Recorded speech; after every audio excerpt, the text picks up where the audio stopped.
Assalamualaikum warahmatullahi wabarakatuh. Bismillahirrahmanirrahim. Alhamdulillahirabbil alamin. Kepada kaum muslimin wal muslimat rahimakumullah. Kesempatan ini kami mau menyampaikan ataupun menceritakan tentang seseorang yang bernama Mubarak. Dulu Mubarak itu seorang budak. Tuannya memerdekakannya karena keluhuran pekerti dan kejujurannya. Setelah merdeka, ia bekerja pada seorang kaya raya yang memiliki kebun delima yang cukup luas. Ia bekerja sebagai penjaga kebun itu. Keramahan dan kehalusan tutur sapanya membuatnya disenangi semua teman-temannya dan penduduk di sekitar kebun. Suatu hari, pemilik kebun itu memanggil dan berkata, "Hei Mubarak, tolong petikanlah buah delima yang manis dan yang masak." Lantas Mubarak seketika itu bergegas ke kebun. Ia memetik beberapa buah dan membawanya pada tuan. Ia menyerahkan pada tuannya. Tuannya langsung mencoba delima itu dengan penuh semangat. Namun apa yang terjadi? Ternyata buah delima yang dipetik Mubarak rasanya asam dan belum masak. Ia mencoba satu persatu dan semuanya tidak ada yang manis dan masak. Pemilik kebun itu marah, gusar, dan berkata, "Apakah kau tidak dapat membedakan mana yang masak dan yang belum masak? Mana yang manis dan mana yang masih asam?" Dijawab dengan tunduk, "Maafkan saya Tuan, saya sama sekali belum pernah merasakan delima. Bagaimana saya bisa merasakan yang manis dan yang kecut?" Itu jawaban Mubarak dengan lemah lembut sambil menundukkan kepalanya. "Apa? Kamu sudah sekian tahun bekerja di sini dan menjaga kebun delima yang luas yang telah berpuluh kali berbuah. Lalu sekarang kau katakan belum merasakan delima. Kau berani berkata seperti itu?" Pemilik kebun itu marah karena merasa dipermainkan. "Demi Allah, ya Tuan, saya tidak pernah memetik satu butir buah delima pun. Bukankah Anda hanya memerintahkan saya menjaganya dan tidak memberi izin pada saya untuk memakannya?" Itu jawaban Mubarak yang lirih dan yang halus. Mendengar ucapan itu, pemilik kebun itu tersentak. Namun ia tidak langsung percaya begitu saja. Ia lalu pergi bertanya kepada teman-teman Mubarak dan tetangga di sekitarnya tentang kebenaran ucapan Mubarak. Teman-temannya mengakui tidak pernah melihat Mubarak makan buah delima, juga tetangganya. Seorang temannya bersaksi,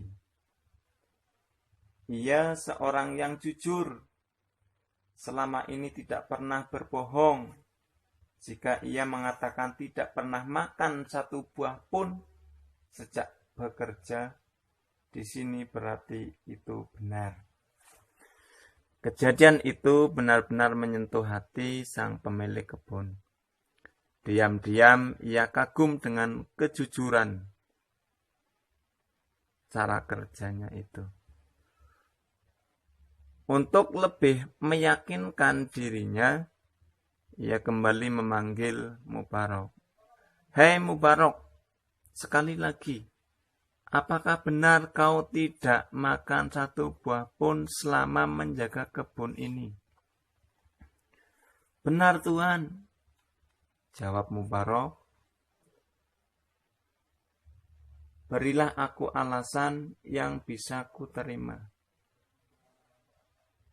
Aku tidak tahu apakah Tuhan akan menerima penjelasanku apa tidak.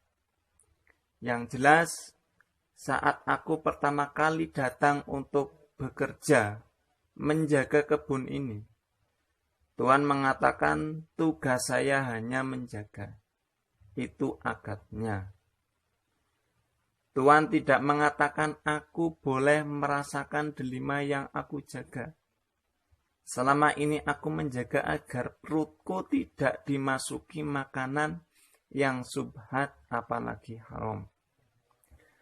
Bagiku karena tidak ada izin yang jelas dari Tuhan, maka aku tidak boleh memakannya. Meskipun itu delima yang jatuh di tanah, hai Mubarok, tanya tuannya. Iya, meskipun delima yang jatuh di tanah, sebab itu bukan milikku, tidak halal bagiku, kecuali jika pemiliknya mengizinkan aku boleh memakannya. Langsung kedua matanya seorang pemilik kebun itu berkaca-kaca. Ia sangatlah tertegun. Ia sangatlah terkesan. Ia sangat tersentuh dan terharu. Ia mengusap air matanya dengan sapu tangan dan berkata, Hei Mubarok, aku hanya memiliki seorang anak perempuan. Menurutmu aku mengawinkannya dengan siapa? Mubarok langsung menjawab, orang-orang Yahudi mengkawinkan anaknya dengan seseorang karena harta. Orang-orang Nasrani mengkawinkan karena keindahannya. Dan orang Arab mengkawinkan karena nasab dan keturunannya. Sedangkan orang Muslim mengkawinkan anaknya pada seseorang karena melihat iman dan takwanya. Monggo, Anda tinggal memilih. Mau masuk golongan yang mana? Dan kawinkanlah putrimu dengan orang yang Tuhan anggap satu golongan denganmu.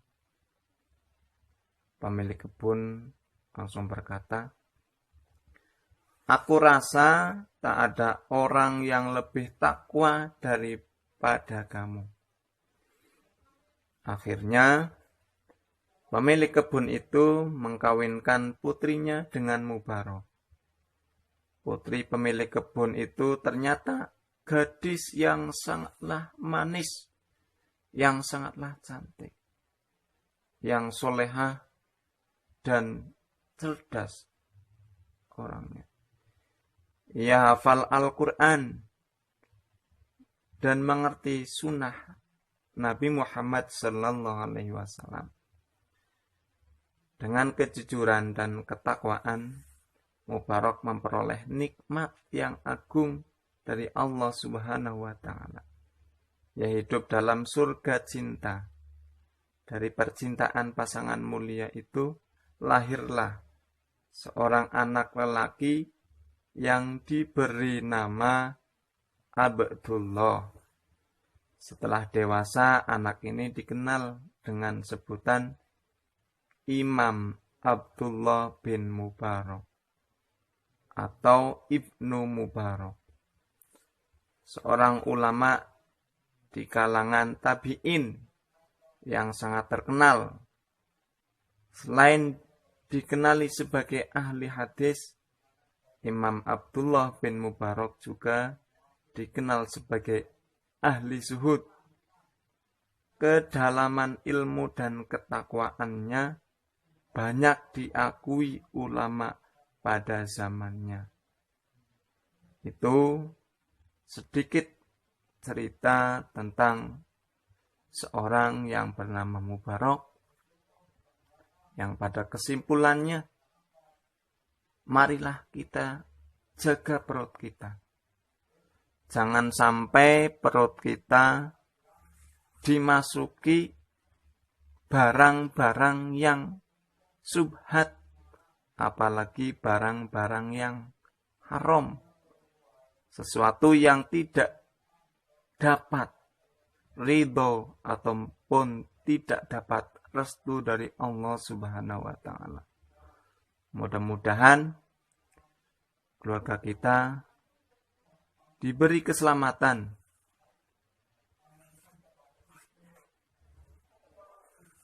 selamat dunia dan selamat akhirat.